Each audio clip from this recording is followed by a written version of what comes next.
Hi, welcome everybody.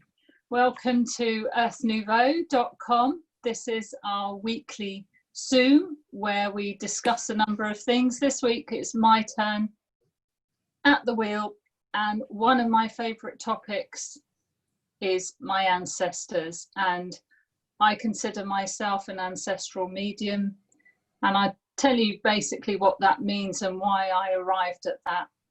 When I was about 7 years old, I lived with my grandmother, and she used to show me a little brooch she had, and it played a musical song. And she passed on while I was there, and everything was put into storage. And one night when I was lying in my bedroom, the brooch started to play. And I remember telling myself, never forget this moment because Grandma is talking to you. And ever since then, I have had continual conversations with Grandma. And what was lovely about it was my father also believed it was his mum, and we would talk to Grandma all the time. So I was brought up in a house where ancestors were considered very relevant. Even though they'd passed on, they were considered that they were there, that you could talk to them, interact with them. We'd ask for things. If something fell off the wall, we think they were communicating with us. That's just one part of it. My auntie and grandma used to do seances. That's not something I'm into at all. I connect other ways. But they had pages and pages of words and poems from beyond the grave, let's say, and a Native American guide called Golden Morning. And this was all handed down to me. And I was the only one who showed any interest in all of this. And gradually, as time went on, and then doing sort of the spiritual work later in my life, I realized how much I talked to my ancestors. Now that I've been talking about a bloodline ancestor. Now, ancestors are people who have lived here and passed on, as you know. So there are also your soul family ancestors. For me, that's Native American, very much so. And again, I got lots of messages, not when I was younger, but very in the last 10 years when I really was focusing on this path. And I would have various things happen to me, various dreams where Native Americans would come and bring me messages. And I would have to, I looked up things online, I did a bit of research, and then different things started to happen. Like I tripped over one day and hurt my knee, and it scabbed. And I was lying in bed one morning and I thought, I've got a wounded knee. And of course it hit me, I'd been at Wounded Knee. So I had a past life and I found out I had been at Wounded Knee. So that set me on a whole adventure, mostly in dream time, mostly in meditations and ceremony of connecting with, I'm particularly close to the Sioux and Lakota, but connecting to the First Nations. So we have our bloodline ancestors, we have our soul family ancestors, we have our elemental ancestors. So that's all the elements, the earth, the wind, the fire, and water. We can work with those, particularly in rituals where we're trying to clear old ancestral patterns. And these are things that have come down to us through ancestors. They haven't been able to deal with these negative things or clear them. And it's the elemental rituals that particularly help to clear them and to clear us. So we have the non-human ancestors too. We all know about spirit animals who are here, trees, rocks, everything that has lived here, past, come back, or not come back, is an ancestor. So we have a big range to connect to. I like to connect to all of them. I like to work with all of them, and I like to co-create with all of them. So we'll work through them today as far as we can get. what I'd like to do is also explain to you about the well and unwell ancestors, and then what we'll do when there's some understanding of that, then I'd like to take you on a meditation to what is called the Luminous Realm. And in the Luminous Realm is where our well ancestors exist. I think it's also can be known as the fifth world of peace. So we need to understand that people pass over and they go to the land of the dead. But those who have sorted their lives out and done the work and done their life review go to the luminous realm, and that's where we connect to our good, true and beautiful ancestors that we want to work with. Now, the thing is, in this modern day, because we've lost touch with what the indigenous did and how their true, beautiful connection to the ancestors, we have well and unwell ancestors around us the whole time. And that the unwell ancestors can really affect our lives in a negative way. And we have just got so used to these energies that we just accept them. So part of this is understanding the well and the unwell ancestors, or the unhealed and the healed ones. So unwell or unhealed ancestors are those that have passed on. Some don't know they're dead. They're the ones we call ghosts. Many are stuck. And they're called, also another word for it is unreconciled, because they haven't reconciled their lives before death.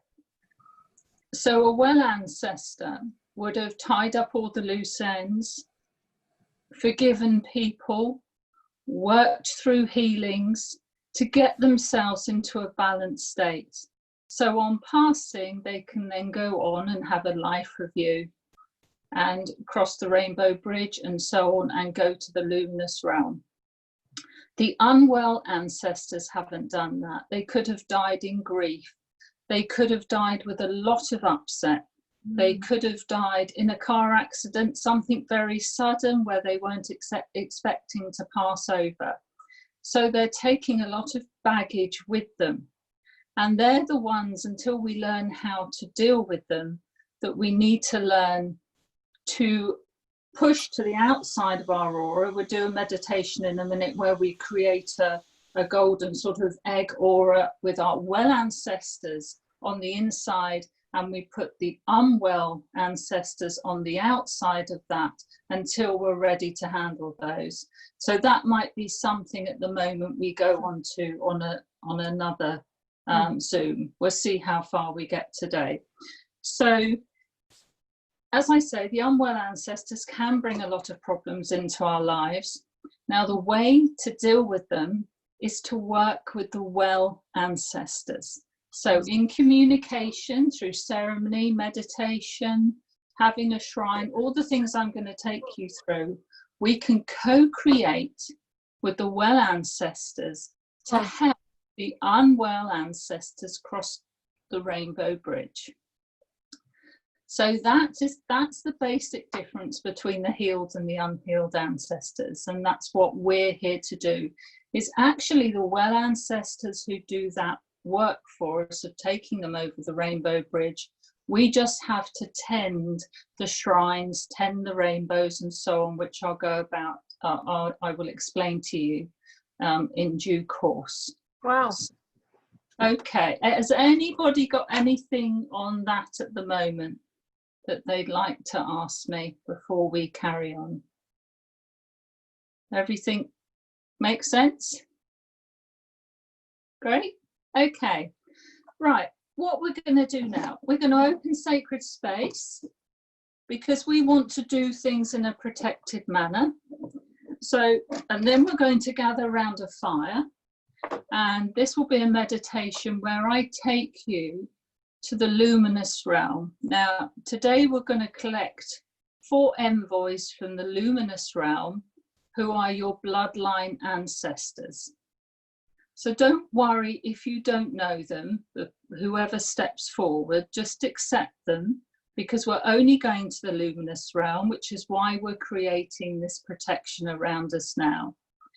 We can also collect as envoys others like spirit animals and so on. If that comes forward when we do this, that's no problem, but that is another meditation to meet with your soul family, to meet with elementals or other ancestors. This one I'm focusing on today is your bloodline ancestors. And we deal with 4 lines. So we deal with our father's line, our father's mother's line, our mother's father's line, and our mother's mother's line. Now, it doesn't mean that's your 4 grandparents who are going to step forward. It means from those bloodlines, we are going to look for an ancestor who wants to act as an envoy to connect us to the luminous realm and to work with us and co-create with us. Okay, is that okay so far for everybody? Okay, so I'm going to open sacred space. You may close your eyes, just relax. I'd like you to take your mind down to your heart and just settle there in those energies. And then I'd like to take your heart mind down to your intestines, to your gut. And then we're just going to take some nice deep breaths. Just let everything go. And let's open sacred space here. So I call to the ancestors of the north, land of the frozen lakes and white bison, land of those who have been before, the ancient ones, the grey-haired ones, land of winter, land of the snow-capped mountains, land of white calf buffalo woman. I call to you, ancestors of the north.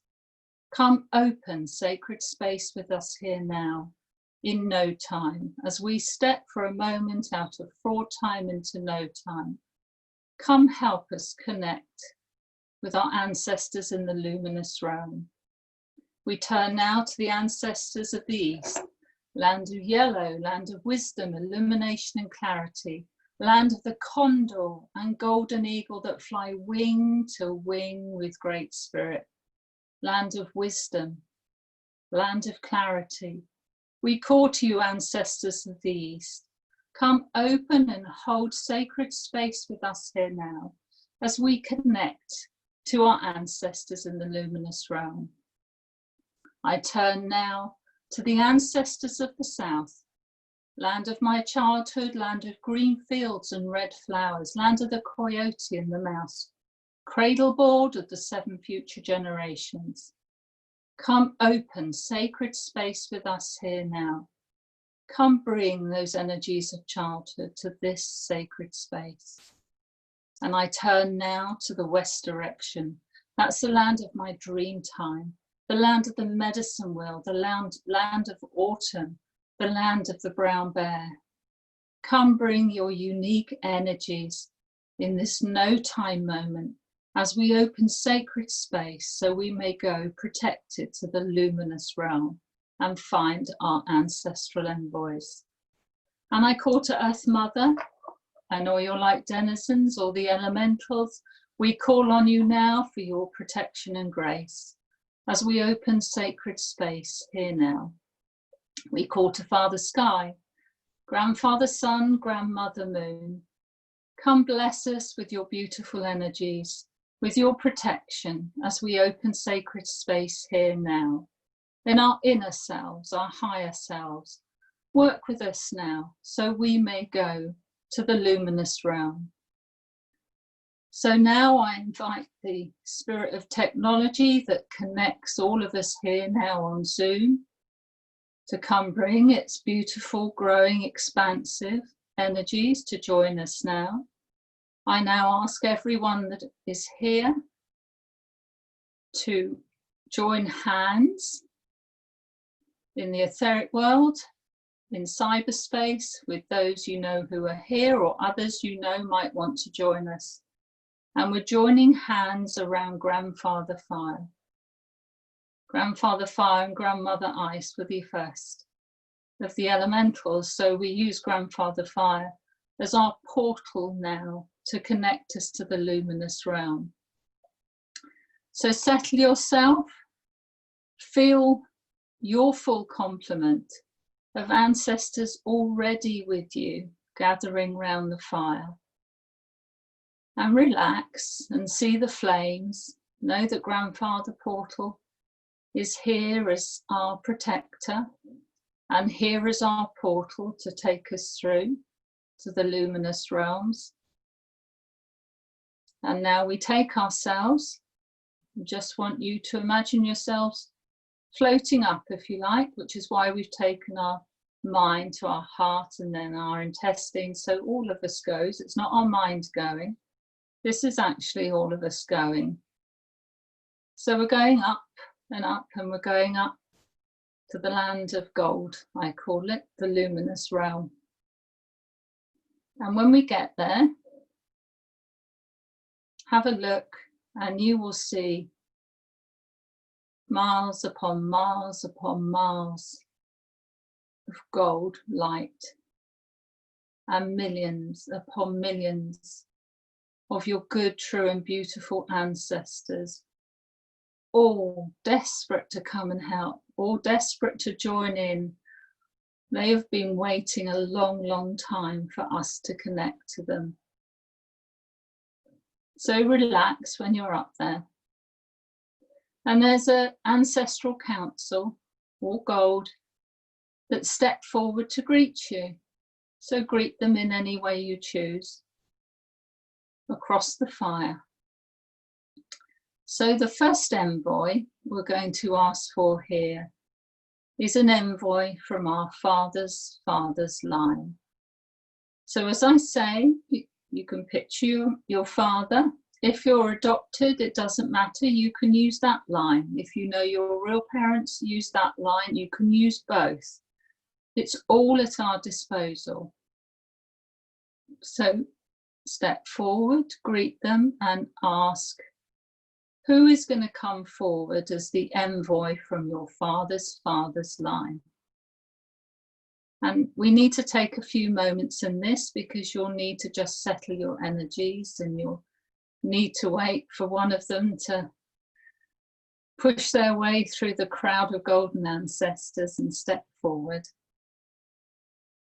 And when you think someone has stepped forward to you, and it doesn't matter, it can be male or female, if you get something different, like an animal, as I say, anything, accept what has come for you today.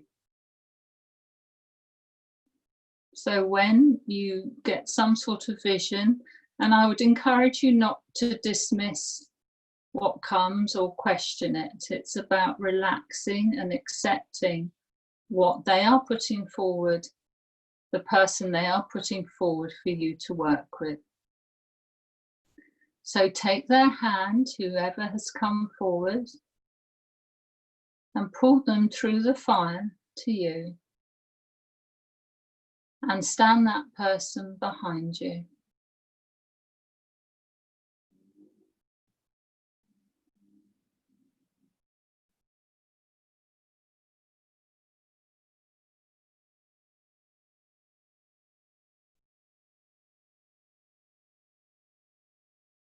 When you're ready to move on, we're going to our father's mother's line. So we want to do the same thing again. We ask who would like to step forward to assist us from our father's mother's line. Take your time, just relax, don't dismiss what comes, accept, trust and believe.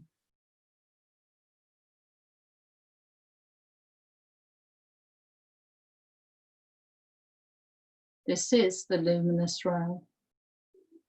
This is the land of all the good, true and beautiful ancestors, all the healed ancestors, the well ancestors.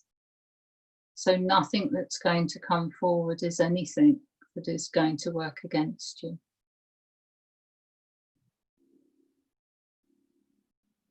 So now we're going to call again across the fires to the council. We're going to ask for an envoy. from our mother's father's line, sorry, we'll go mother's father's line. So picture maybe who you know from that line, although it might not be somebody you remember or know that will come forward. And allow them to come to the forefront, reach across the fire, take your hands and again stand them next to you, stand them behind you. Now, just remember you're not alone there, we're all there together, all of us connecting, all with our support, totally protected in this sacred space. So relax and accept who comes to you. And then we go and we ask for our mother's line, bloodline ancestor. And you know how it goes now. So I'm going to give you a few minutes just to reach your hands across, greet them, and come and let them stand with you.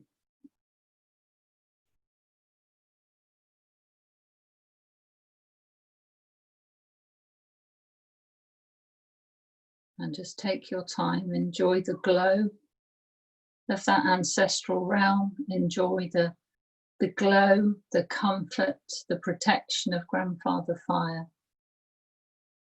Enjoy the reunion with bloodline ancestors you may never even have met.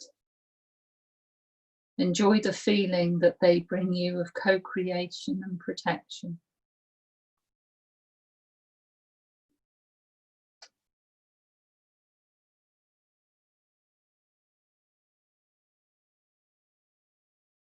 And when you're ready,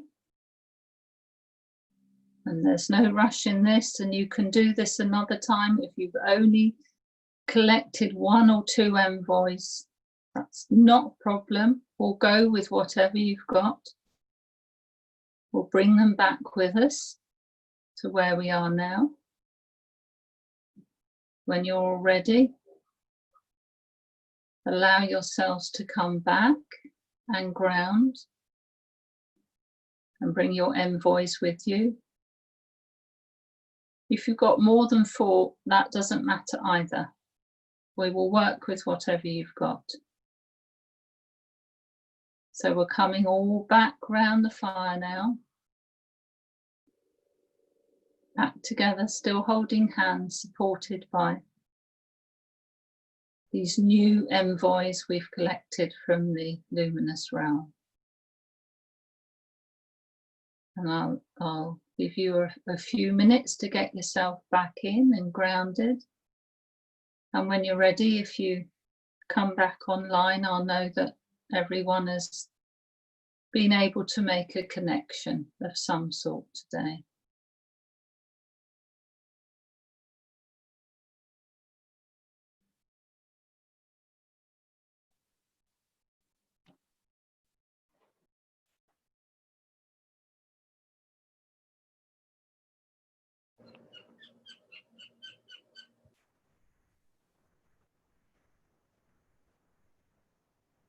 Do we have Casey?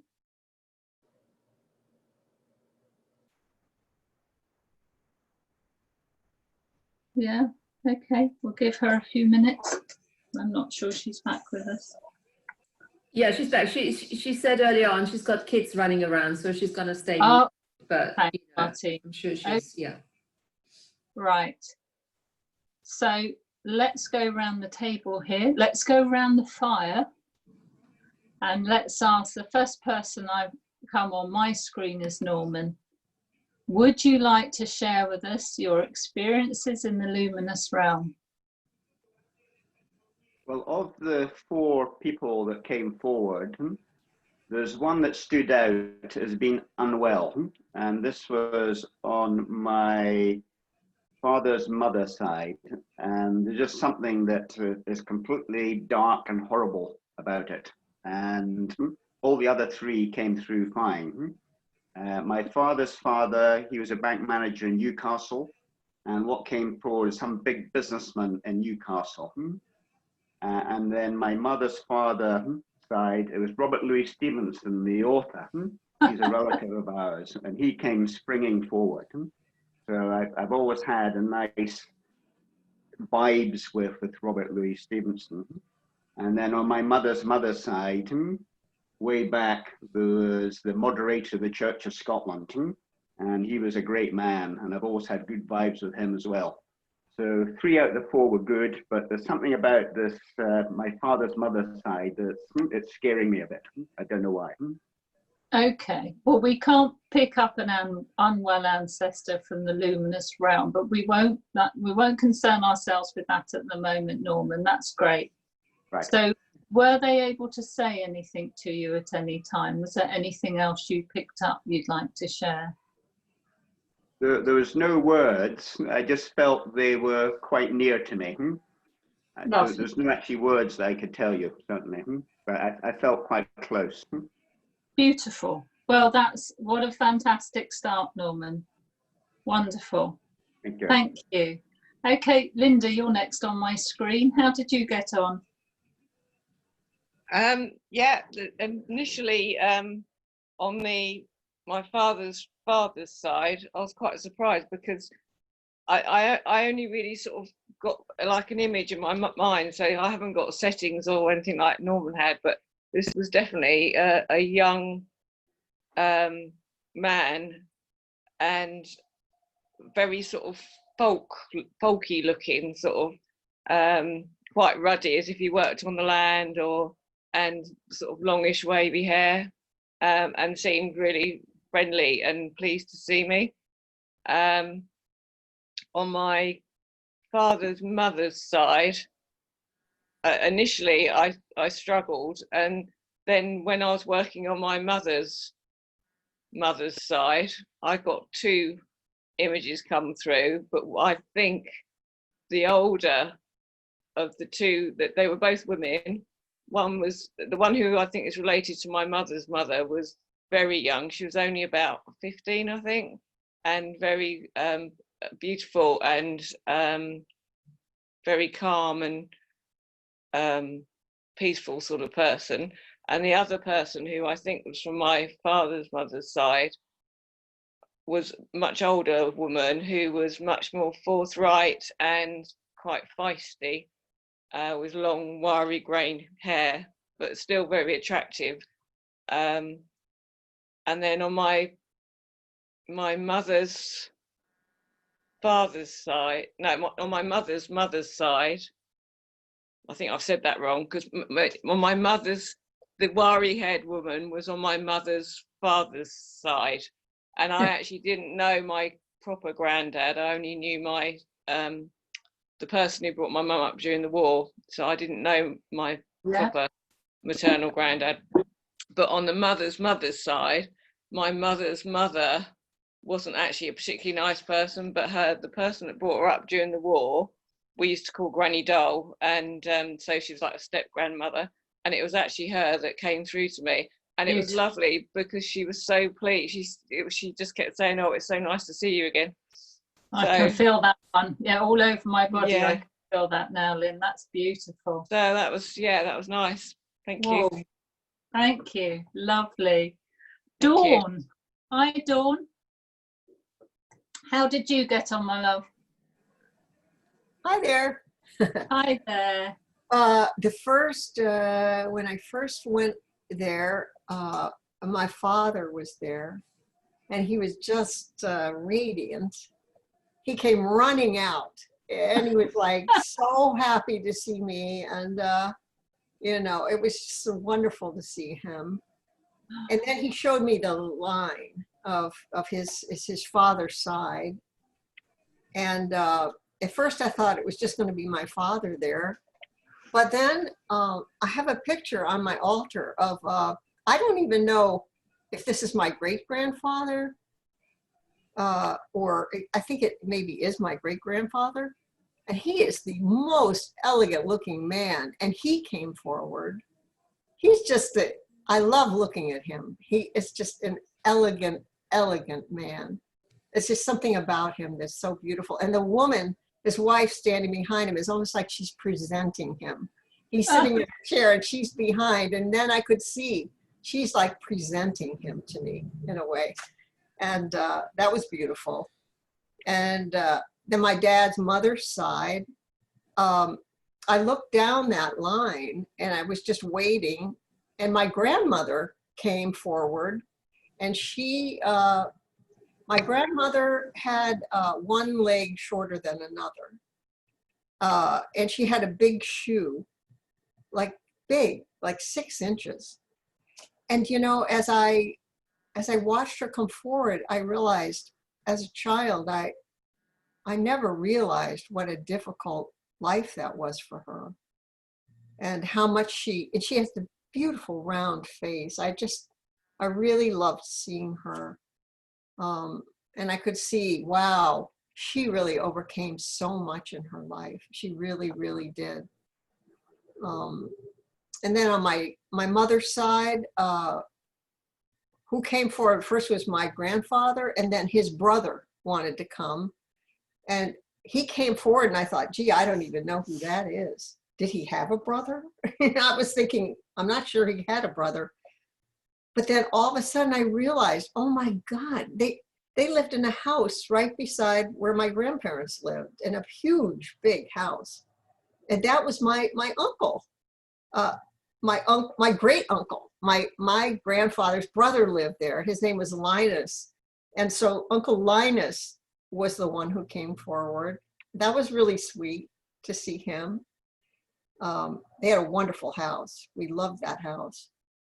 And then my mother's side, my mother's side, my grandmother was there. Trying to remember who came from that line of my mother's mother. It seemed to me it was an artist of some kind.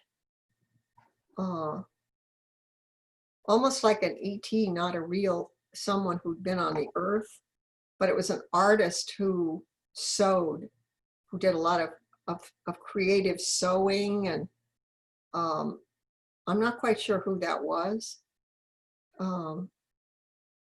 It felt like it was my grandmother, only in my grandmother's house, she lived in an apartment, and it had a circle where you could go around the whole, it's hard to explain, but anyway, there was just a circle you could go around and around, and that's how it felt, like around and around. And in one room, she had a sewing room, and that's where it felt like this character came from there.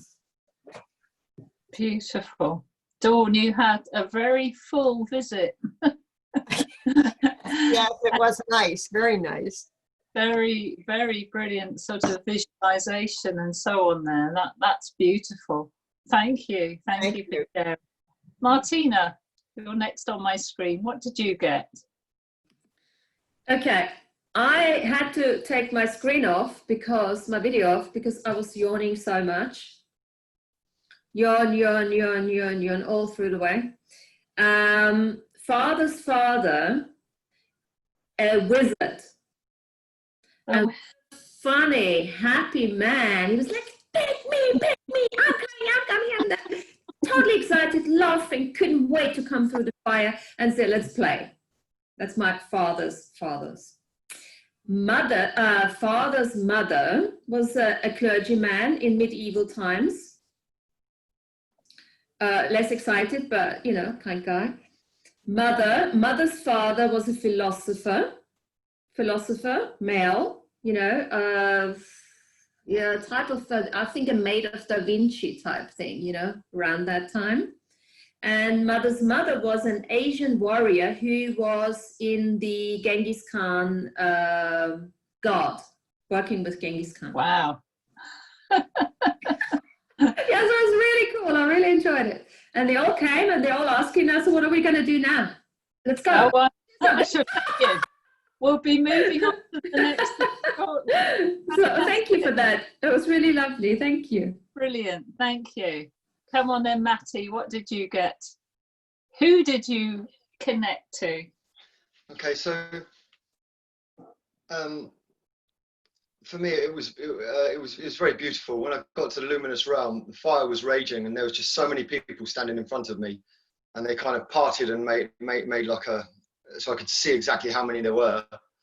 And then when we were at the fire, I didn't actually know anybody that stepped forward. I can't actually put say this is that person, this is that person, not at all. Yeah. But each person was presented by another person. So one person would come up to me and there would be a greeting, and then they would call the other ancestor out. They would introduce the two of us. Then the ancestor would stand behind, and then those two kind of, and then the next person that's presented, the next person would come. They would greet each other. We would, and it was a lot of greeting and meeting kind of thing. And I had three men and one woman. And I can't for the life of me remember what order they were in. I was just too busy, just lost in the imagery really, just watching everybody, and it was just beautiful. And they all gave names, but they all felt like fake names because they were all very English sounding names. But I don't get the feeling that many of these were fairly recent ancestors. Yeah, I just wasn't able to bring the names back with me, and that I knew as soon as I'd said it, I was like, I'm going to forget this. I just know. But yeah, it was very, very beautiful, and I can still feel them. Yeah. That is beautiful, Matty. And for anybody here, you can go back again. So if you want to confirm, I mean, like Norman, it might be good for you later in your own time to go back and see if someone else other than the one you weren't happy with wants to step forward.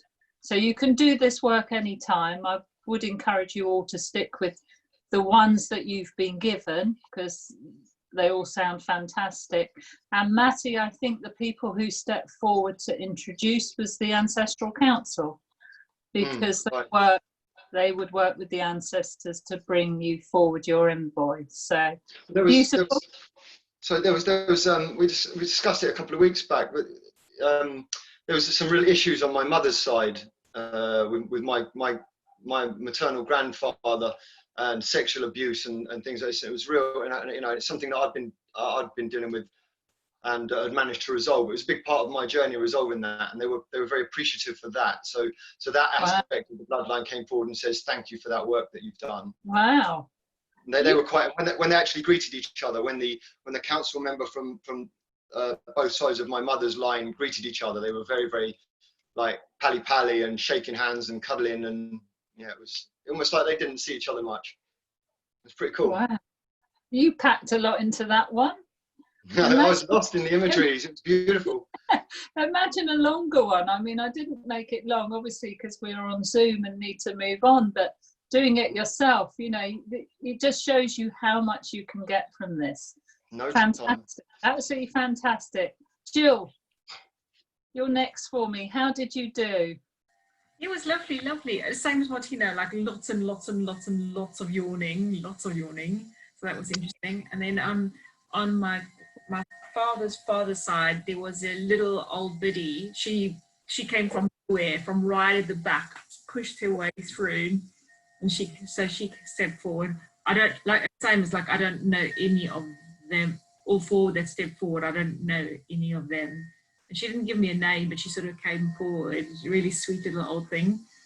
And then on my dad's mother's side, she just Auntie Margaret came through. So, and then on my mum's side, same thing. Is like I didn't, to be honest, I didn't get. She just said I'm Auntie Elsie. So Auntie Elsie stepped forward, and then on my dad's side, it was like a quiet man who was quite sort of strong and upright and quiet. Yeah, and he stepped forward. So it was really lovely, really beautiful. Good. Wow, well done. You've all done so well. Ditina, how are you doing? Hello. Hi, Di. So I'm really stuffy because I can't stop sneezing. Oh. And this is in such beautiful correlation because I just did a sweat on Sunday. Oh. So thank you. I love this.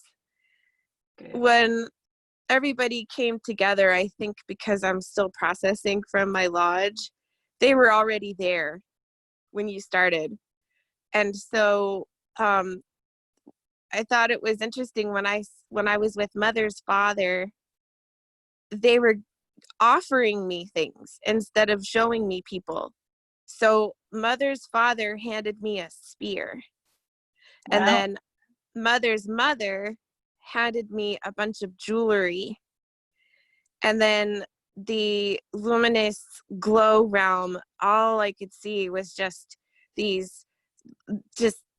thousands of entities and faces and all kinds of people that were already gathered there. But I didn't get anybody specific other than with my father's line. I had my brother Ricky next to me and standing next to me, and he was doing that similar thing of just kind of introducing everybody in. But yeah, I got gifts. How beautiful. We'll get on to blessings and gifts in a bit on this, so you're way ahead. That's one of the next things we're going to look at. Probably because I just did Lodge. Yes, I was going to say. Thank you. So that's fantastic, Ditina. Thank you for sharing. Casey, I don't know whether you're in a position to share or not, whether you want to share with us your contact, your envoys or not. No, it doesn't look like Casey maybe can. Okay, guys, so we've got our beautiful envoys from the Luminous Realm. Now we have to do the work of anchoring them into our time-space reality. So it gives them somewhere and something that we can use as a power object or as an anchor point that represents them. And we're going to do that, we're going to have to create a shrine. Now, I actually work with several shrines. A shrine is really for one particular energy. So whereas an altar is for many, a shrine is to connect with one energy. So for me, I have an indoor shrine, which is for my bloodline ancestors and soul family. Because I mean, although we're sort of distinguishing between them, that's just for this purposes of my explanation here. Ancestors are ancestors. You know, that they're all there for you. We have a whole mix, a whole interweaving of all of them. But just for this purposes, I'm breaking it down. So I have an indoor shrine for my bloodline ancestors, and I have an outdoor shrine for my soul family. I also do have a small indoor shrine for my soul family too. I also have a water shrine. I have a shrine for mermaids. So on it goes. That's, I mean, there's so much you can do in your connection. But the value of shrines is it gives their energy a connection point here. So when you're setting up your ancestral shrine, it needs to be somewhere that is private, not interfered with. You can make, if you need to, you can put it in a box that you put the lid on when you finish. Now, the reason we have a shrine, as I said, is so that we've got an anchor point. But the reason we close it afterwards is because when we've made our connection, done our meditations with them, done our prayers, done our chatting to them, we want to be able to say, right, maybe we're going to bed now. So you go to bed, because otherwise they are so very keen. They will be with, they're with you at all times anyway, but they will be wanting to connect and tell you stuff. And I mean, many of you probably get messages in your dream time that I do, but it's sort of either something that opens doors, opens a lid, something like that, and if you don't have doors and a lid, it's not a problem. It's just something where you can create some sort of closure and opening. So when you attend your shrine, and I do it twice a day, so morning and evening, work it around your lifestyle. For me, the evening is much longer because I'm always up and away in the mornings doing things. So the morning is a quick hello. The evening is quite a long one when I'll discuss things with them. So this is really very personal to you, and your ancestors will help you create it. But what we like to do is to collect 4 things that represent your 4 bloodlines that you've just connected to. Now, for me, I'm very fortunate because I've had a lot of little things handed down. So, for example, for my father's line, I've got a snuff box. For my father's mother's line, I've got a pen. So anything like that, if it was theirs, all the better. If you have nothing of theirs at all, it's not a problem. Maybe find something that represents them to you. You could even use a crystal, you could use a stone. I've got a feather for one. So whatever you feel would be that connection or anchor point for them. And then we set up our shrine with anything that really does it for you, that you feel helps with the connection. So I always start with candles, but I actually have these, I have the little electronic candles, because they're so easy, the ones you can recharge, because I leave these on all the time.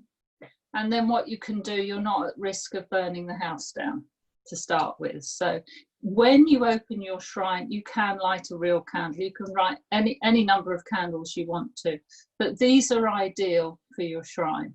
So what we want to do is to open the shrine with 4 power objects that represent the 4 lines. And as I say, choose anything you want to. Now, the way it's laid out generally is, I always use compass directions anyway. I use it a lot for soul family work. It's how I like to work. It's how they work. So for the 4 directions, the father's mother's line, I can give you all a copy of this later, but the father's mother's line is in the north. So you will place whatever object represents the person from that lineage, from that bloodline, in the north. Then you go to the east, and that's your mother's father's line object.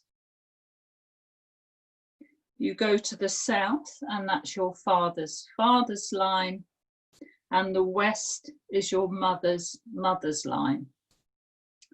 And tell them, because a lot of you have got names for your envoys, you've got images of them, you've built this connection. Tell them what object it is and why you've chosen it, and tell them that's their power object. Now, which we probably won't have time to do today, but when we go on to make, and you can actually do this at home. You're not stuck with me having to guide you through this. Now, you've been through the first meditation with the bloodlines. You can do exactly the same thing for your soul family. I mean, we know Dietina's already there, but for them, the soul family or the elementals, anything else that comes forward, you put in the other 4 directions. So you would put in the northeast, the southeast, the southwest, and the northwest. So you would have 8 compass points. So when you go later yourselves to connect to soul family, and don't worry if DNA lineage family come through, because remember, some of us, not me, but some of us do have soul family within our DNA lineage. Many of us haven't, of course, and we most of us know why that is. So whatever comes forward for you, you can find something that represents them in those other compass points, which is why I use a feather, because one of my Native American guides is 2 feathers. So, okay, does that all make sense? So, the setting up of the shrine is to ground. The reasons for it is to ground these energies of our bloodline ancestors and our soul family ancestors, or any ancestors who come forward. If you have more than those 8 compass points, it really doesn't matter. Put some more objects around your shrine.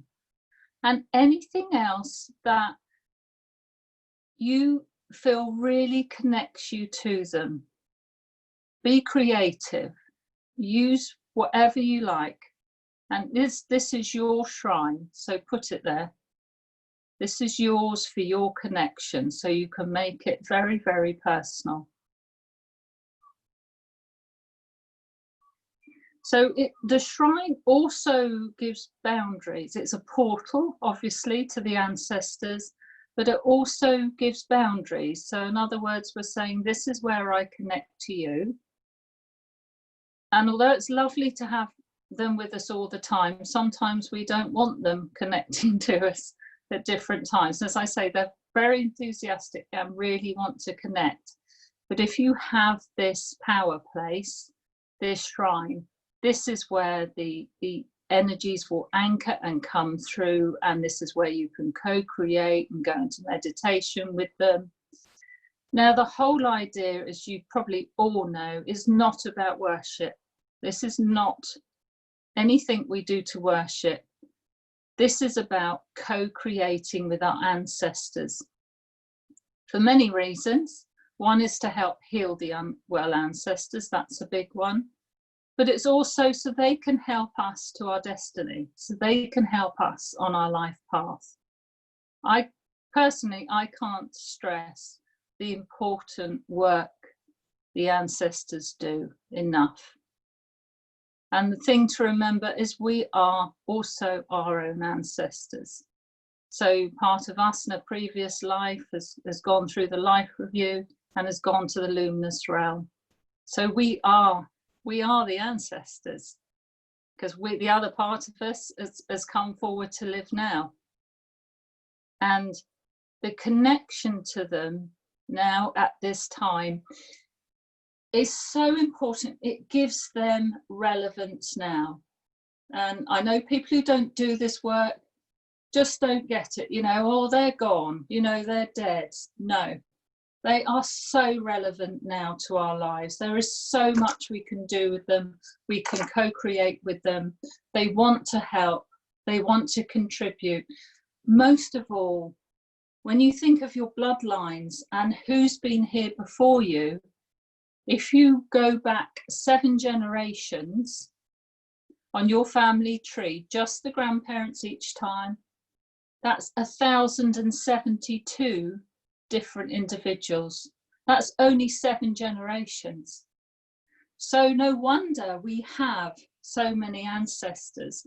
No wonder we have so many gifts, blessings, experiences, wisdoms that we can draw on.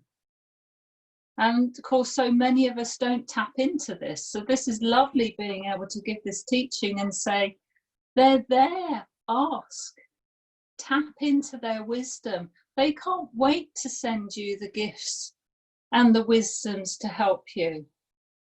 And we know they come in all different ways. Mine particularly come in dreams. And they also, for me, they like to have fun. So you will all experience them in different ways, but I'll give you an example of how they like to have fun and see how switched on you are, or putting pieces together. I had in a dream, that's a big way they come to me, I had a box, and in this box, it was like if you go on to and do your family tree, like online, you get little boxes to put your names in. So this was one of these ancestry.com tree things. And instead of having a name in it, it had the Playboy bunny. And I drew this in my dream diary the next day. I mean, no idea, but I drew down what they'd given me. And a few days later, I was walking past a newspaper stand, and the headline was, Hugh Hefner had passed. Now, those of you who know the Playboy bunny setup, he was the head honcho of it all. He started it all. So that was a little game. Could I work out who that was? And of course, as soon as I saw the headline, I knew straight away. But of course, it's just something you learn to put together in how they bring information to you. I do a lot of work on my family tree. I think you know, I absolutely love it. It gets me greater connection with them. I think it's a very good thing to do.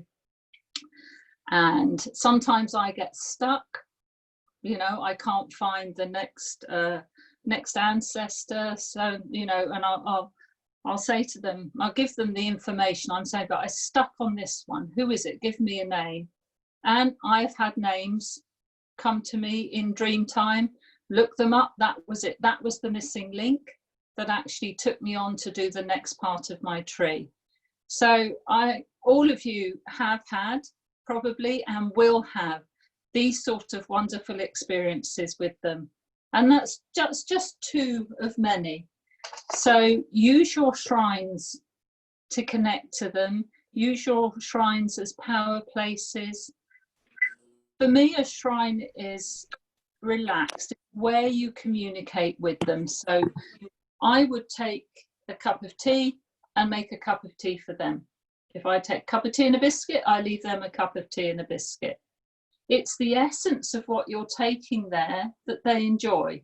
You throw it away afterwards, give it back to the earth is a nice ritual to do. Eat the cookie. It doesn't matter. They don't mind. The fact that you've taken something and shared with them at the shrine. So it's important for me, I take an offering every evening. Sometimes it's just water. If I'm drinking water, I'll take water.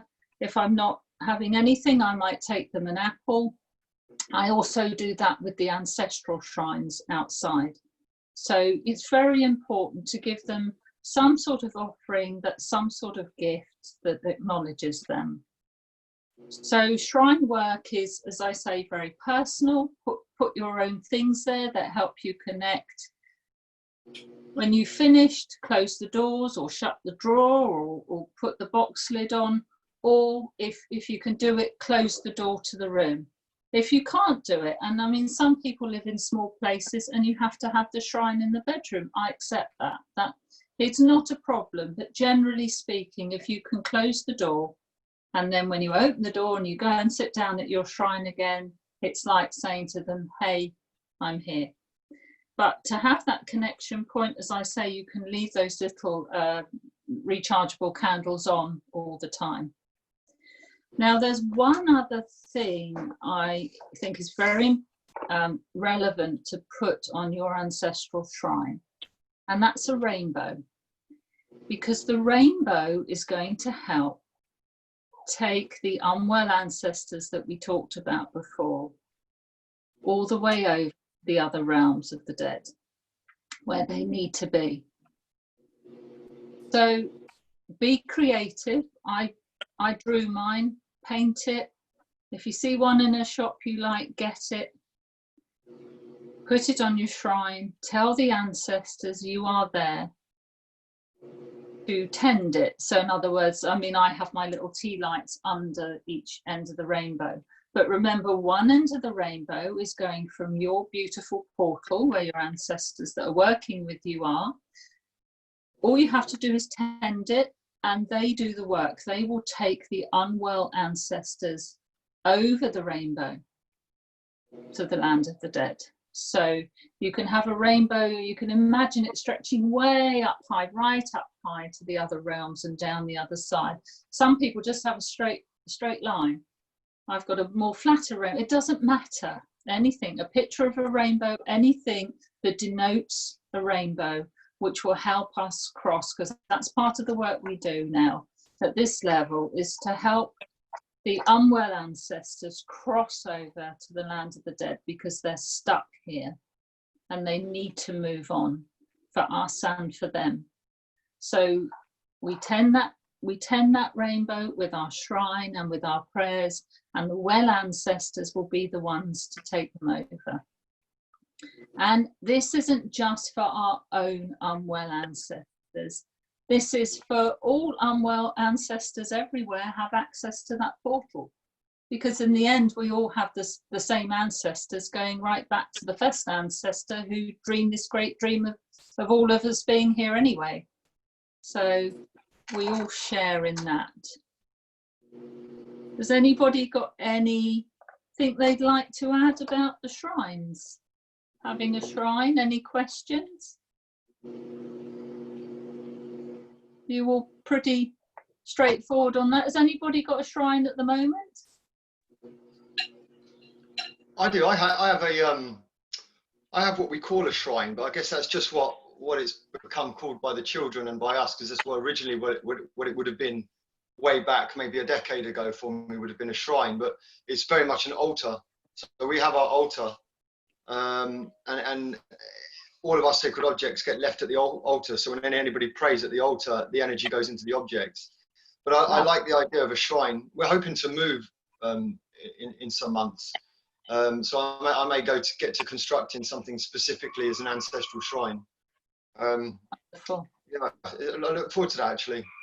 There's been a lot of the crossing over energy recently as well. That's something that was been brought to me by the ancestors that I don't really do, because I first came into this journey, you know, as most people do, with psychic mediums and so forth, and it always deals with recently deceased relatives. But since my since the beginning of my awakening, I have really moved away from that kind of genre. But it seems to be a lot more crossing over energies now, and yeah, I think that's important, man. I'm going to build a new shrine. Cool. Beautiful. Yeah. I think possibly because we're all getting greater connection with the well ancestors, and as I say, they're the ones doing the work of crossing them over. We provide the Rainbow Bridge portal. That's right. It's almost like they were saying to me, you know, if we're going to help you out, then you need to help us out. That's kind of what the conversation was. Not in any sort of, you know, not telling me off, but they said, look, we do a lot for you, so you need to help us out here. You need to open ceremony. So I've just got an indoor way that I open the flame using the you know, salts and alcohol. So I open the portal, tend the portal, and then they do the work, and then they're like, right, okay, we're done. Yes, beautiful. I'm glad you brought that up, because it's always important to open and close. But I think most of you know that. I'll just stop a minute, because Mary, did you hear the meditation to the Luminous Realm, or did you come in later? I'm just in, Laura. I'm only in about 5 minutes. Don't worry, I didn't want to miss who you. No, it's okay. I'll get it on the replay. I'll get it on the replay. Lovely, fine. Yeah, I didn't, and we can hear about it next time when you've done it. Okay. That's fun. Right. Okay. So we've created our shrine. We've created a rainbow bridge. We now have to do with some of these unwell ancestors, but what we want to, as for some of us this is new work, for most of us it isn't, but it's very important I just cover this bit, that we do a protection visualization at our shrine, because as I say, the well and unwell ancestors are just a mix of energies around us, and we've grown so used to it that we just accept it. But now we have the wisdom and the knowledge to go forward and do something about that. So while you're at your shrine, in fact, we can just do, I think we'll just do it now as a little meditation. It's not long. I'll just take you through this, and I think it's an important one to cover. So we're just going to, again, just sit quiet. This won't take long at all. So we're just going to sit quietly, connect, and we're going to open our crown chakra. Remember, we're all in sacred space here, still in sacred space, still protected. And we're going to call on the energies of those healed, well, and reconciled ancestors. The beautiful gold energy, and we are going to see that pouring into our body, completely filling our body and going to our very blood and marrow. Now this is a meditation. You can do it longer in your own time, but for now, let's just call in all those beautiful ancestral energies that want to help us, want to co-create with us. Feel them pouring in through the top of your head and filling your body. See it filling with gold. See it in your DNA, in your blood, everything filling with gold. And when you feel that all of your healed ancestors, your well ancestors are in, then just connect to your heart and feel it beat about 3 times as a sort of a seal that we know they're all in. And again, take your time and go back and do this if you need to. Now we're going to open our solar plexus chakra, or that area. We're just going to imagine this beautiful golden energy now that's been flowing through us and into our blood is now flowing out our solar plexus and filling a very pretty large golden egg around us. So you can have it as big as you want. I mean, we've got so many ancestors. Basically, when I'm doing it, I just feel it filling the room. But it's nice to have it in a golden egg shape. It's nice to see the boundaries in this as the egg and feel that beautiful golden protective energy of the healed ancestors filling that golden egg. Now, what that is doing as the healed ancestors come in, the well ancestors, it's pushing the unwell ancestors outside of your boundaries. So you have the boundary, the visualization of the golden egg, and now beyond that boundary is where these unwell ancestors are. So it's just at the moment, and for the purpose of this presentation, we're not ready to do them yet because we just connect to the good, well and true ones.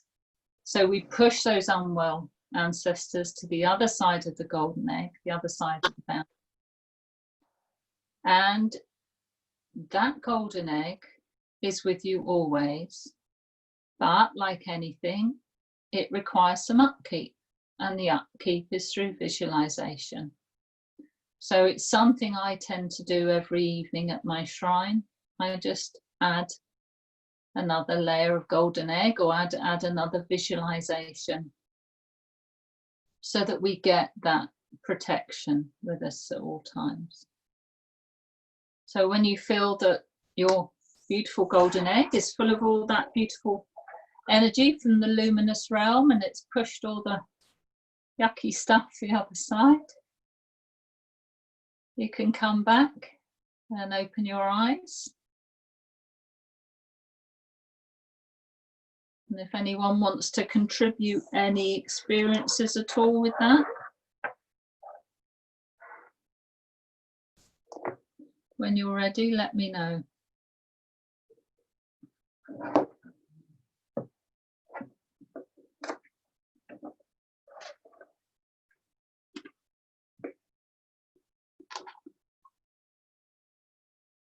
Lovely, Jill's back. I think just waiting for Mary. When you're ready, Mary, no rush.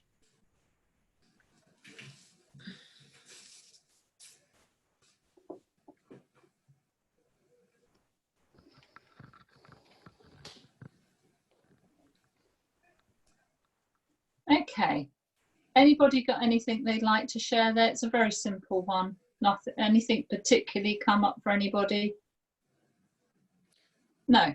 I'm just going to say, you probably saw it. I was just yawning again. My body does. I did. And she's like that. And then, you know, through the yawning, you know, tears coming down. So that's always for me. Body saying, yeah, you're on it. We're doing it. So Yes. we were doing it. So thank you for that. Lovely. Beautiful. Very nice. That's great to share. I felt Now, heat through I just felt heat, Laura, when you were bringing in the golden light. I felt a very gentle heat. Yeah. Lovely. That's beautiful, Mary. Yes, so here we are. We all have. Yeah, I just want to share one quick thing. Yeah. Is that when I was in the egg and the energy was filling it, I could see the images of the beings outside of that, all so unwell. You know, in a gray, you know, like leaning down, like they had crutches and stuff, and it just felt like, oh gosh, you know, there's so much suffering. And then the gold came again, but I could see both of those things. Beautiful, beautiful, Dawn. What I'm just focusing for the moment, we get onto the unwell ancestors in due course. I'm focusing at the moment on getting this right relationship with our well ancestors. And I want to, all the work we've done now within this sacred fire circle, within this sacred space, I want to anchor it now with a prayer that I've written. It will come up on Earth Nouveau, so it'll be there for you. So when you all go through and do this work again, if you want to, this prayer will be there for you. It's a prayer in revocation. Please add your own words as you see fit. But I'd just like all the work we have just done now with the well ancestors to truly anchor it and let them know exactly where we are with this, you know, how we're going to anchor it and what it means. And then we will go on to a few other things and have a look at the unwell ancestors if we've got time. Okay, so this is a birthright and legacy prayer and revocation to have right relationships with my ancestors. In this moment of continuous now, as this sovereign being, I acknowledge with gratitude that because of my own soul interaction and choices in the seen and unseen world, the patterns of connection and interconnectivity of my soul family, and the weave of manifestation of my DNA bloodline human ancestors upon this earth, and the support of our non-human ancestors like animals and elementals, that I have beautifully manifested with exquisite timing into my divine place on earth in this time-space equation as a magnificent DNA soul-connected being, carrying all those potentials that have been honed and gathered as all these ancestors experience manifested life here. From my heart, I acknowledge with wonderment and appreciation that they have lived, toiled, wept, suffered, yet they healed, they sung, they danced, and they laughed. And they learned the lessons they could of life on earth. The ever-increasing sum total of their experiences covers the full spectrum that living on earth brings. For that's why they came. Their relevance is as potent today as when they lived on earth. And their experiences are our gifts. So with a heart of joy and gratitude, I step forward and claim my birthright and legacy to these gifts. I accept that torch of eldership passed from soul to soul, from lineage to lineage, from generation to generation, from the very first ancestor who dreamed all of us into existence. I open my heart. I open my superluminal pathways. I open my frequency to fully accept these gifts and blessings, all the victories, the teachings, the love, the knowledge that is my birthright and legacy to claim. For I am them and they are me, intertwined, interwoven through time and no time, a unity of colours that flows and creates the right relationship between the seen and the unseen worlds. And for those unhealed ancestors, I claim my birthright and legacy to work in right relationship with the healed, well ancestors, to clear all the harmful patterns through my great work of self-healing, through right words, joy and dance, to transform the pattern into a teaching of what is possible when we all work together in the seen and unseen to outcreate and transmute these patterns.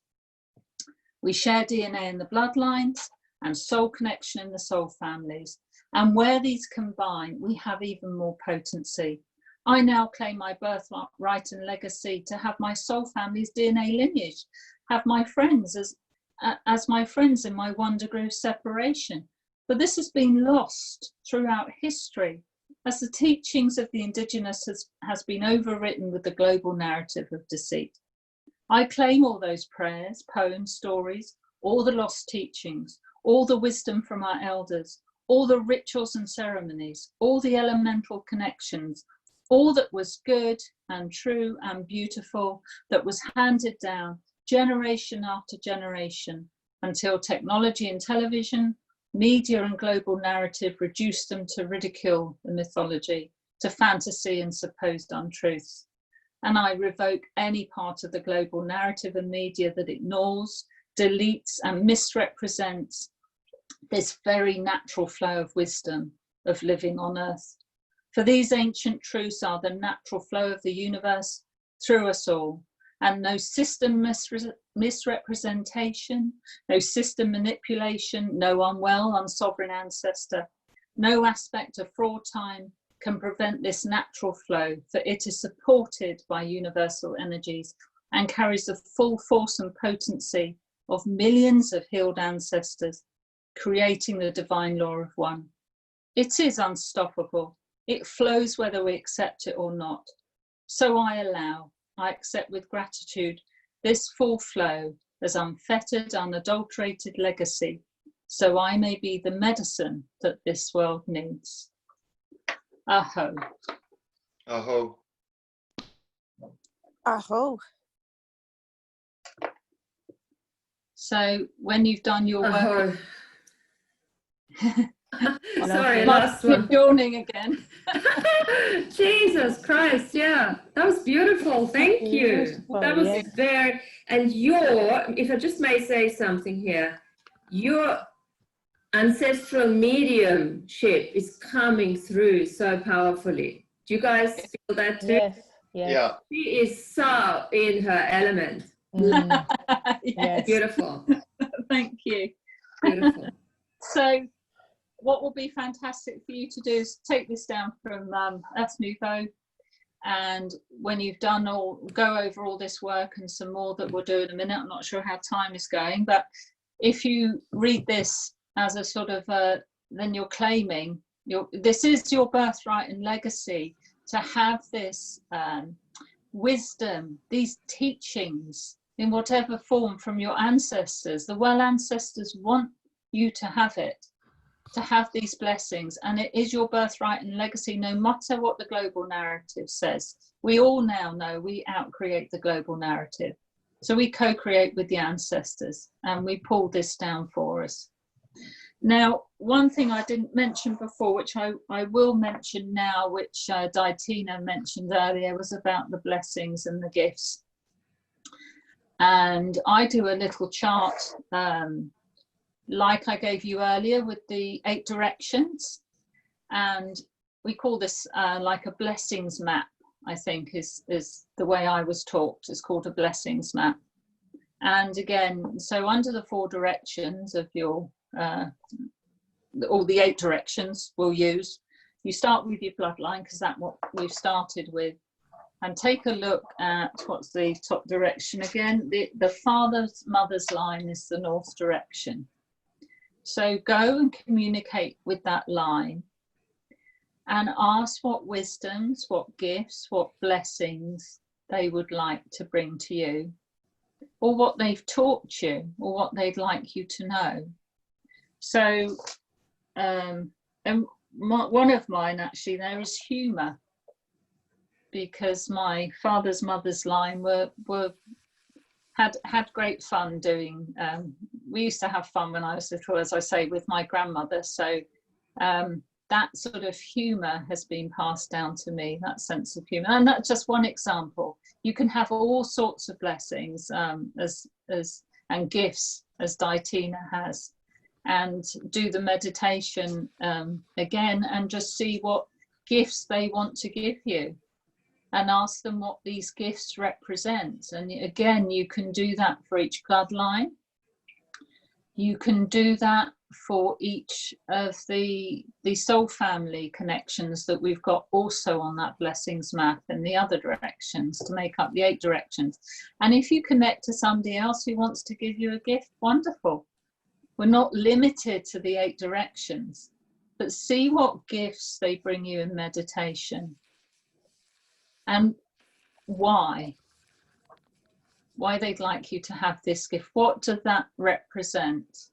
In fact, Daitina, do you want to come in a moment there, and have you looked at the gifts and what they represent for you? I'm looking at them right now. And what's the sort of feelings you got? Did you get any sort of feeling at all why you'd been given these particular gifts?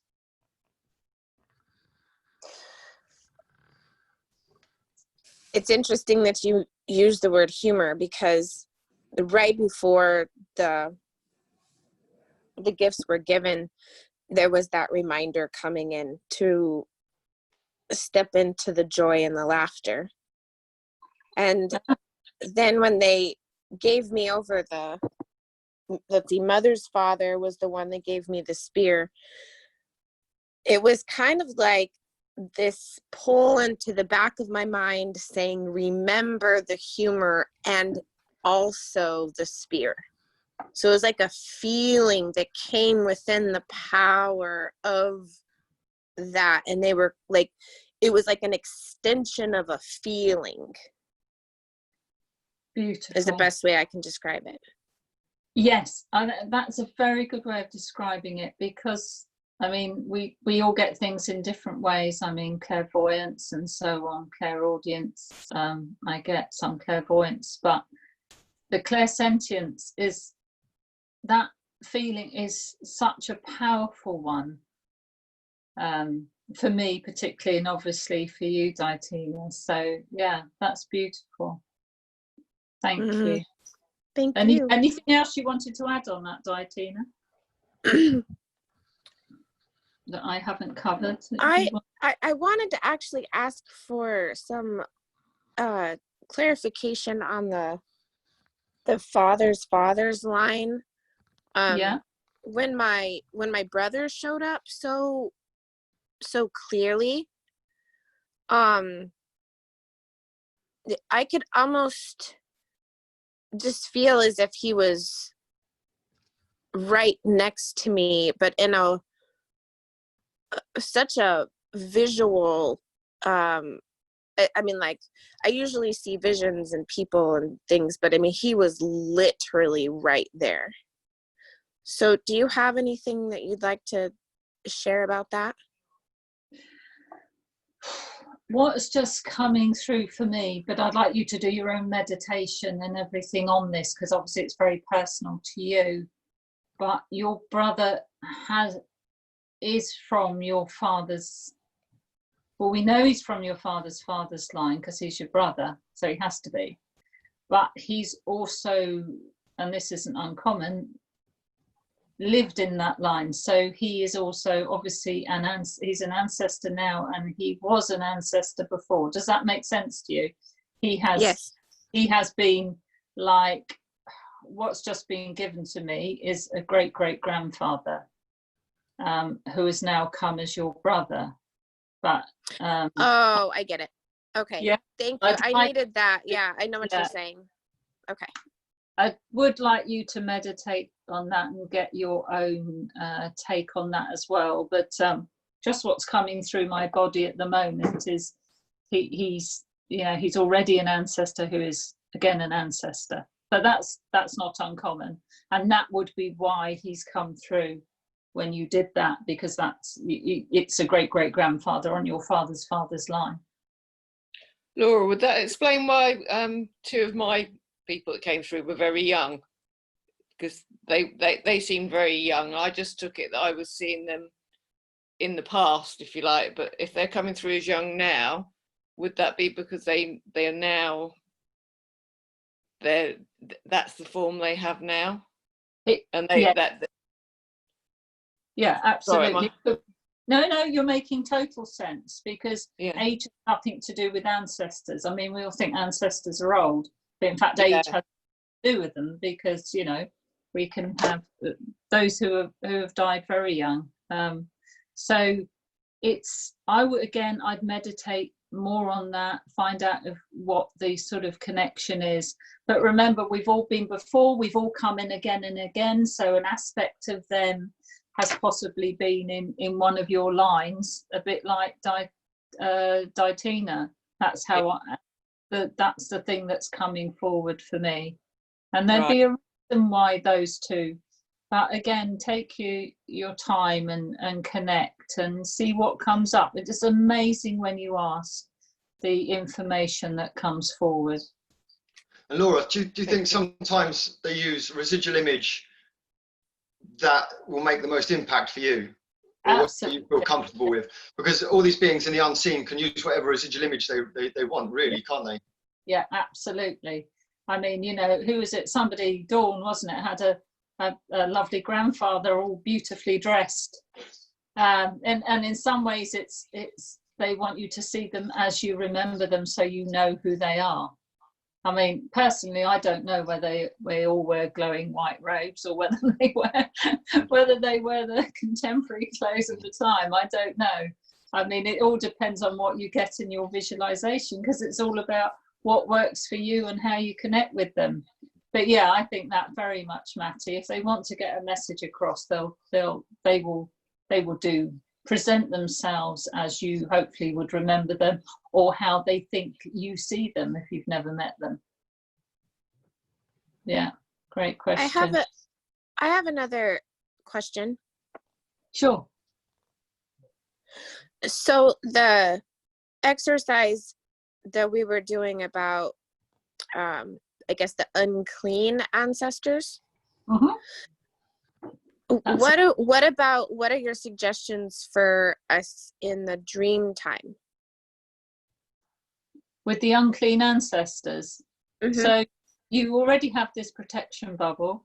You're already at the level where you do probably your room protection, your bed protection, four corner.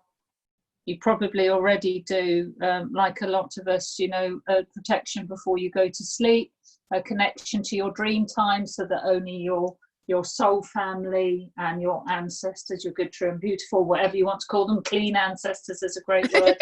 I like that. Yeah. Whatever, it's them you want to connect to.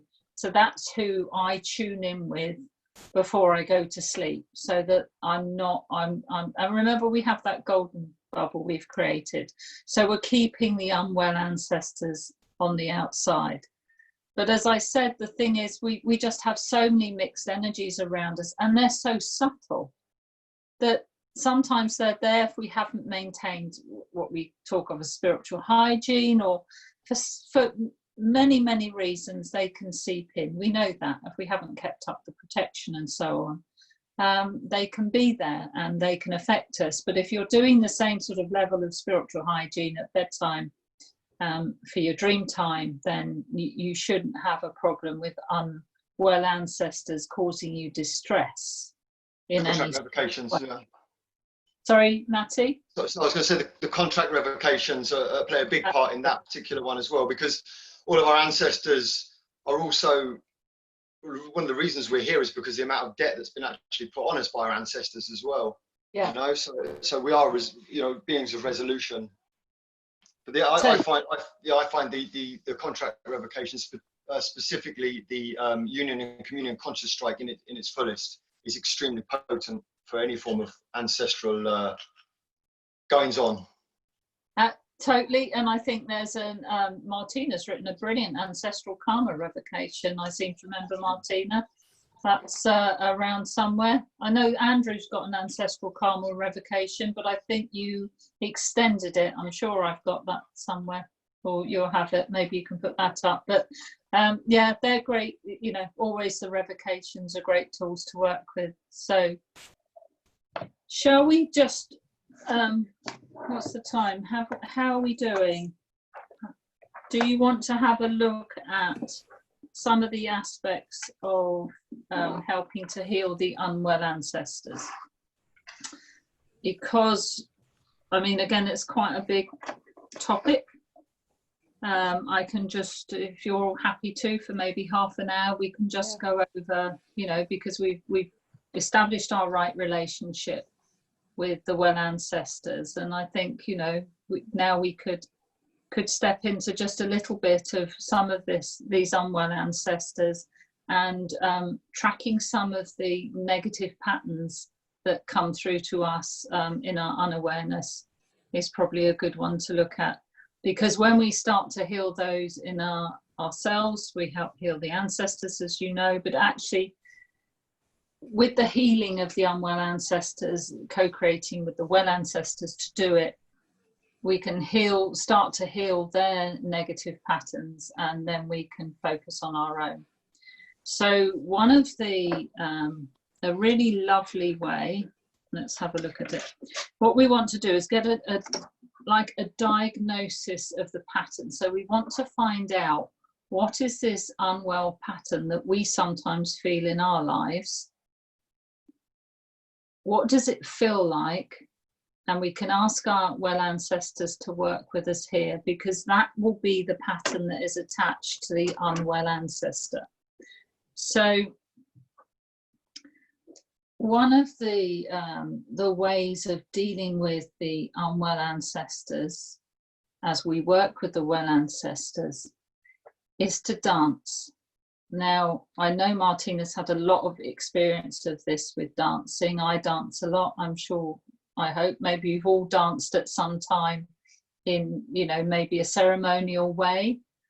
But the thing is, you can tune in and feel this pattern. Now, I would do the work at shrine, and you can establish that there's going to be an unwell ancestor the other side of your bubble.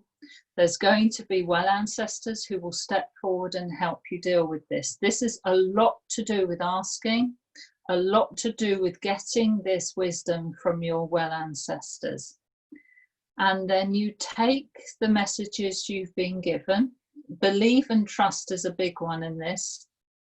If there could be, you have an unwell ancestor, maybe one you even know about, who has something like alcoholism. Now, alcoholism needn't necessarily be the pattern, that is the symptom. That is what's come out now of a pattern that could be abuse.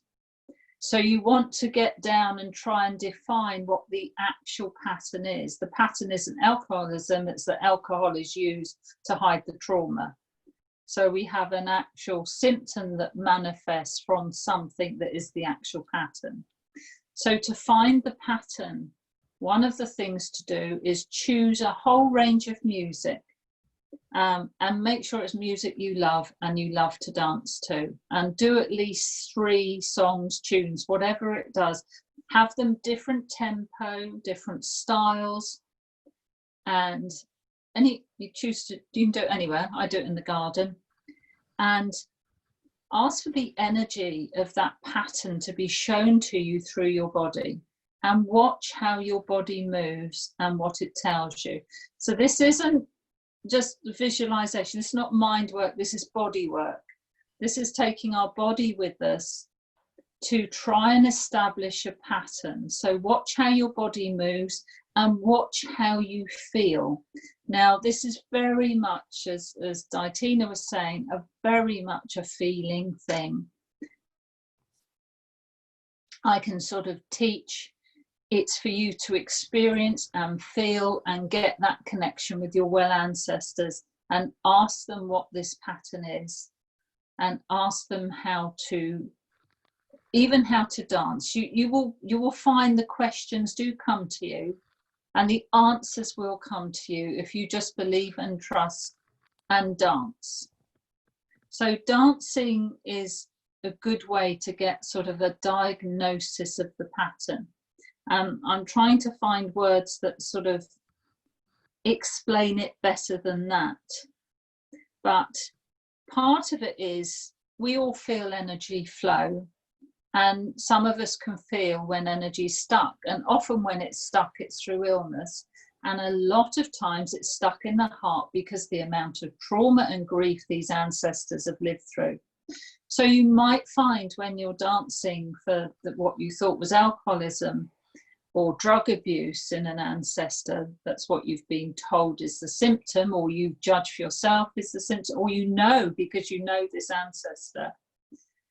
But what you're getting as you dance is the feeling of stickiness and stuck energy in your heart space. Well, that is the grief, that is the trauma, that is everything that's brought about the problem of the drug abuse or the alcoholism and so on. So it's dancing to feel the pattern.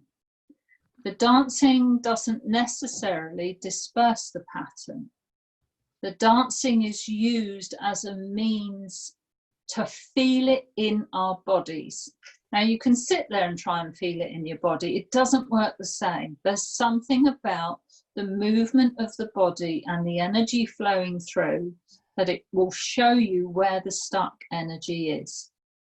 So then you know where to do the work with, which with the heart, obviously there's all sorts of things you can do. We know revocations, we know all the basic stuff that we can do. But one of the, other than asking your ancestral helping spirits, which is another name for your well ancestors to help you, one of the ways to clear this is through ritual. You all know what ritual and ceremony is. So you, for a ritual, you would prepare sacred space. And I think a good way of working with stuck energies like this are the elements. So this is where our ancestral elements come in. The elementals, the elements, the earth, fire, air and water. So if it's something that you have a pattern that is, let's try and find the right words for this, some sort of pattern that needs to be dispersed, to be got rid of, you might use wind, you might use air, because you want it dispersed and carried away. Something, a pattern that really needs transmuting, you put in the fire to turn to ash. Something really quite nasty. That, so you have to choose the element according to what the problem is. So if you're getting like something, let's say blood poisoning or something like that, you would want to use the element of water, because water dilutes. Can you see? Or water washes away. So use your own judgment and use what the ancestors give you to decide which element you're going to do the ritual with. So air, as I say, is a great thing for breaking things up and carrying it away. The earth, if you bury things, something in the earth that represents this energy, it will decay over time. So there might be a particular energy, and you know what, you might not be able to name it, you might just be able to feel it. So you can take this energy, you can put it in, again, a power object, something that can go in the ground. That I wouldn't necessarily say a crystal, you see, for this. Something that doesn't matter if you throw it in the fire, like a pine cone or a stone. You can bury that in the ground, and like a pine cone or food will actually rot away. So as it decays, it takes that energy with it. You can, if there's something you're feeling again in your aura that's stuck, you can take a stone, just a beach stone, and pass it all through your aura and throw it out to sea to be, you know, to be cleansed. So, or you can go yourself into the sea if the setup's right and you feel that the cleansing of the water. So we choose these different elements to work with to transmute and deal with these energies. But it is very much a feeling thing. It's very much the feeling it in the body, and that's why dancing is such a good way. So this is quite because it's such a feeling thing, it's quite difficult in some ways to put into words. But have I got over the essence of what we're trying to do here? Yeah. Yeah. Yeah. Yeah. Yeah. Yeah. So it is that the unreconciled, unclean ancestors have left things for the living to clear up, and that's what we're trying to clear. You know, they've left the traumas, they've left unreconciled lives, they've left unforgiveness, they've left things like that. And sometimes they die without actually, they haven't fulfilled their purpose. So there's all these things which, you know, we're here to clear up. That's one of the things we're doing. Is we've all got the potential. We all probably are ancestral mediums. It's just some of us step forward for different things, but that's something we can definitely do to work on these patterns from the unwell ancestors. And always ask the well ancestors to help you, because that is really is their main role.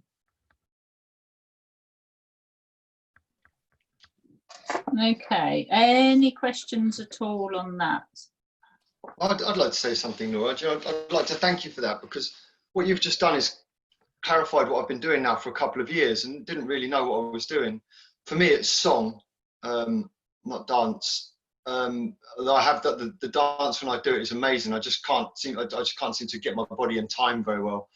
But for me, it's song. So when I sit down to do my rituals, my clearing rituals, I always call forth the ancestors. Always, you know, the DNA lineage, and of course myself. And when they're present and sacred space is open, the first thing I do is grab a drum. I get my drum and then I start to get a beat going, and then the light language starts to flow. Sometimes it can be extremely somber. Other times it's exciting. Sometimes it's difficult to actually focus and get the song out. Sometimes just getting the song out alone is the work I need to do. Other times it's outright warlike, you know. Sometimes it really is lots of breath work and screaming, and you know, and I've never really realized, never really knew what it was. I always knew that the songs were ancestral, because wherever I go to the lands, wherever I walk, I get the songs of the land come into my mind. But I never realized what I was doing, and I guess that's what I was doing. So my way of doing it is through song. And it makes sense now. That's why, you know, at certain times I come to my safe space there. I'm trying not to call it a shrine, because you've corrected me on that one. My altar. I come to my altar, you know, in different temperaments. But once I leave the altar, that's done, you know. And it's obviously something within me, something in my heart that I'm carrying that needs to be transmuted through that particular alchemy. So I'd like to thank you for that. It's really given me some clarification. Well, thank you, because you've just brought up the example of using air, because in the voice, you're dispersing the air. So, I mean, that's beautiful. And there's lots of blowing and almost spitting sometimes as well. Yeah. And breathing. Yeah. Yeah. That's wonderful, Matty. Thank you. That's brilliant. Okay. So let's have a look at what we're left to work with. Maintaining right relationship with the well ancestors is all very basic stuff. So that is communication, work at your shrine, spiritual hygiene, all the basic stuff we know, and ceremony, yes, ritual, and so on. And for me, also working on my family tree. But that is a personal thing. But I do think it would be good for everybody to have a look at their family tree. And as I said, it doesn't matter if you're adopted, just look at your adopted family tree if you've got no information. It just, you know, and if you've got both, you've just got more access to more ancestors if you know both your adopted and your bloodline. But have a look at your family tree and spend a bit of time on it and try and imagine and connect and visualize. I mean, even sometimes just from names or from pictures of that era, you can grasp a sort of a feeling again of that ancestor. And again, if there's one on there you particularly want to connect to, do. You know, it's there's no hard and fast rules on this other than, you know, being sensible, but doing the protection work and grounding the work and grounding the ancestors to your shrine. And the right relationship is in the maintenance of all of that. So it's not just a one-off ceremony. It's not just a one-off visit to the shrine. It's an honourable visit to the shrine, preferably twice a day. Maybe, you know, hopefully with an offering in the evening or so, or in the morning, whatever, you know, work it round you. And the outside shrine and as I say, I've got a water shrine. I mean, there's some very in-depth work you can do in wind shrines and have prayer flags. That's all to do with the air element. The Soul Family shrine, I have a lot of, let's say, feathers and sort of Native American stuff on there. It's all personal. Do what you're guided to do what feels good. And dance isn't always just for diagnostic work. It is also to ground in the energies. And sometimes when I've done shrine work, I just go out and dance it all into the ground, and anchoring all that connection with your ancestors. So I think I'm going to read you, when we're just ready to finish, I'm going to read you a message, my personal message from my 40 million year old ancestor, which I think Martina's had before, but it's rather beautiful. I'm going to use that as a closing prayer. Has anybody got anything else at this time they'd like to bring up? I've given a lot of information to get your head around, but I think you're all there on it, and it can all be practiced again in your own time. And anyone can always message me on earthnouveau.com if they've got any queries. And even next week, Martina, if so called, you know, we can go over some of this stuff. Yeah, I need to just say about and also the Rainbow Bridge on your shrine is another very relevant thing to do. And yeah, I think pretty much I've covered an awful lot of stuff. So has anybody got anything now they'd like to say before I close with the prayer? So I'd say something really, Laura. I don't know what you've been up to over the last few weeks, but your unseen world is vast. as you're sitting there clearly enjoying what you're doing, there's all kinds of twinkles going on. I can feel people coming in, coming out, going everywhere. Just incredible.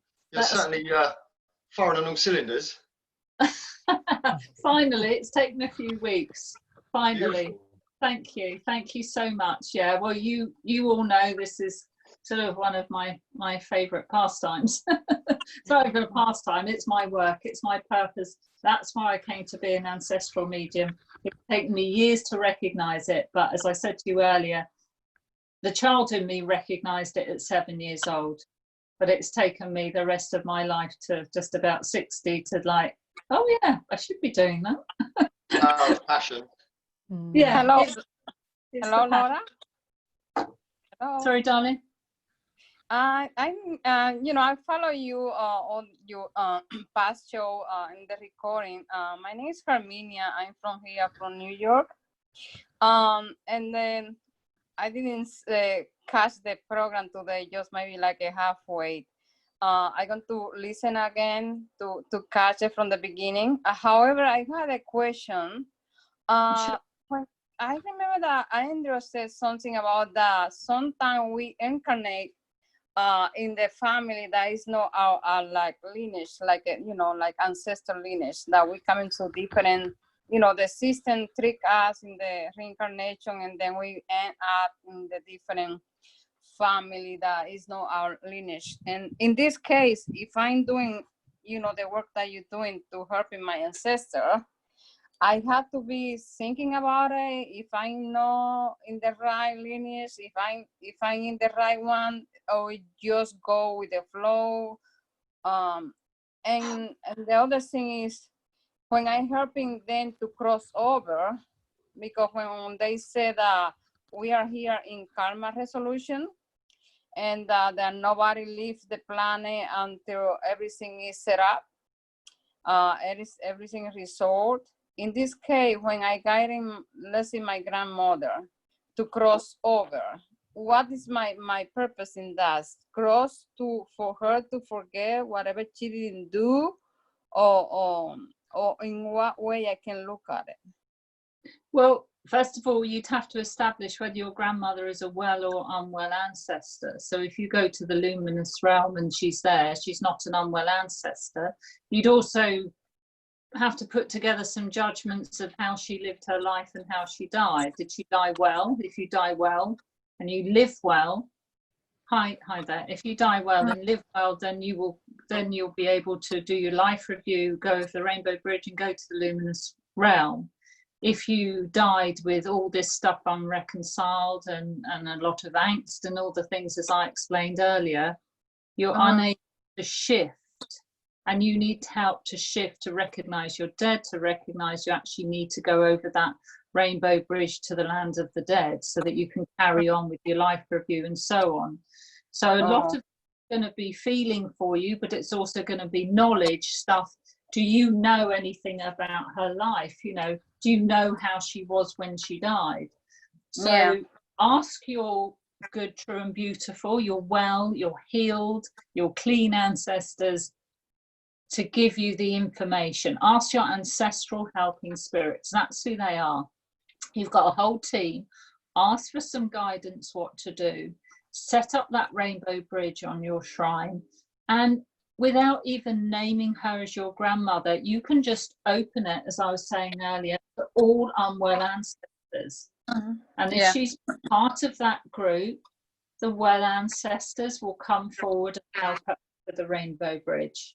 So still do all the work, even if you haven't got the knowledge, because she could be in a group of unwell ancestors and you won't see her there. But the work you do will help by just having the rainbow bridge on your shrine. And it doesn't matter how big or small it is. The point about a rainbow bridge, it's the belief you put into it. It's the trust you put into it that the well ancestors will help the unwell over.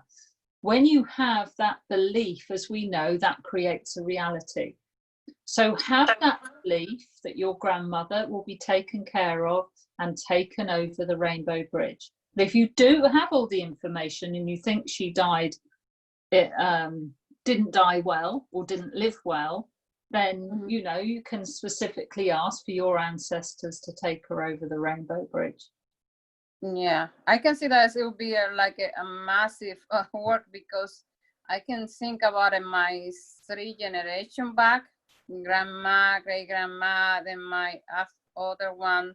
There was a woman that was abused, all kinds of suffering and miserable life, abuses and all kinds. Extension and thinking, mistreating wife, all kinds of stuff. Then even that my grandmother from my mother's side, she was very, Catholic, but she was trying to look, looking the way to do the good thing for everybody, and Jesus Christ, her Lord, all that kind of stuff. It was like that. And then, it was somebody that suffered all her life. It's like that's why I was wondering. It's I helping her to cross from what side to what side, and then supposedly if I was in her lineage, however, I managed to do the work in either way, because I don't know what can happen at the same time. Yeah, well, we're all our ancestors in the end anyway, so I wouldn't worry so much about it being the lineage. Any work you do is going to help an unwell ancestor over that bridge.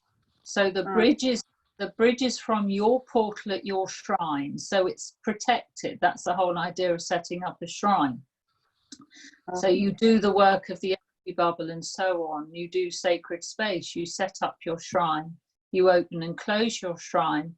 You have the portal, and I've always called it a heart portal. That's just personal. But you go through the portal of the heart, which is where you become more healed, isn't it? Because you're working your heart space. So this unwell ancestor will be asked to go through the heart portal over the rainbow bridge, and the well ancestors will help them do that. So I think we don't need to distinguish bloodlines or anything, just related to helping unwell ancestors go over and be able to have their resolution, their life review.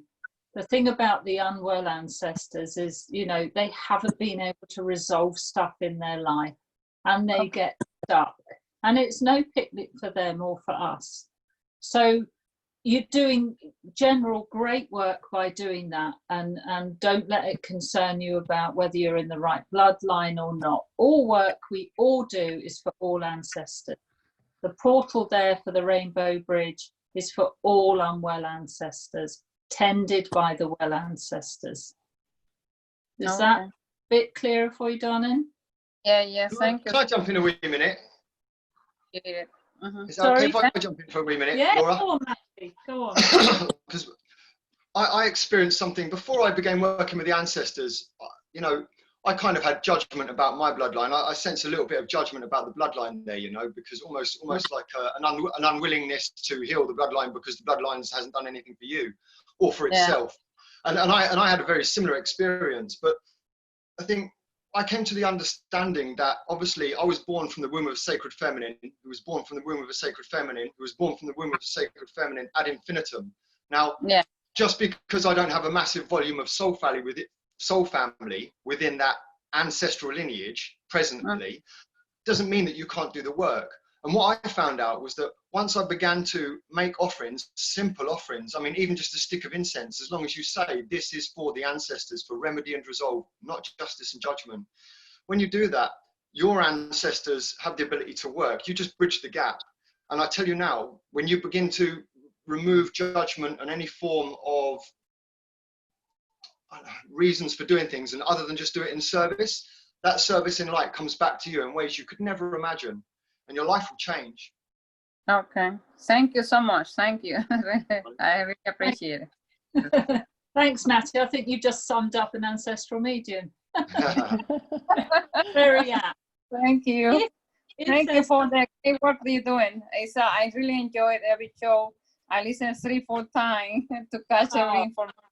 Yeah, I really I feel grateful for you and Martina and all the work you put together. It's amazing. Everybody, you know, each of you put in your work and your energy, and it's like reviewing Andrew's voice. I see you, each of you, like one specific part of Andrew at the same time. I really a lot of gratitude for you, because what you're doing is marvelous job and helping everybody at the same time. Thank you. Thank you so much. That's beautiful words. Thank you. And it's, you know, an absolute honor to have you join us and to be with us every week and to contribute like this. Everybody, you know, it is, we're all, as we've been saying before, making the unknown known, going to the end of our knowingness, and all the Andrewisms, which we also like to use. But thank you so much, Amina, for coming on and sharing that and those lovely words. So God bless you. Thank you. I'm going to finish with the words from my 40 million year old self. I have no feeling what this being looked like. This came about, I'll just tell you quickly, because every time I dance, the words Uwara, and I can feel it now, Uwara came to me. So the person to ask is obviously Andrew, and he brought he doesn't channel, does he? So he just brought this through for me, and I've treasured it ever since, and it was about 18 months ago. And I'll read it to you now, and I'll say goodbye, and we'll go and leave the show with this, because I think they're very powerful words, and I will close down as well as you all leave, so don't worry about that. I will close the sacred space and thank the spirit of technology and everything else that's helped us today, so you can all walk away protected from the fire. So thank you all for coming to the fire portal. Thank you all for coming today. I love you all. I'll see you next week, and I'll leave you with these words from my 40 million year old self. Can't wait. Love you guys. Bye. Love you. Here we go. Aho kwa aka seyuit siek kanakish kanashit ukanishi lukoi kuyuk. I pray for you, ancient future self, for I will be in the land of the forgotten. When you get these words, remember me as you from another time. I love you, sister, from the next Earth Mother.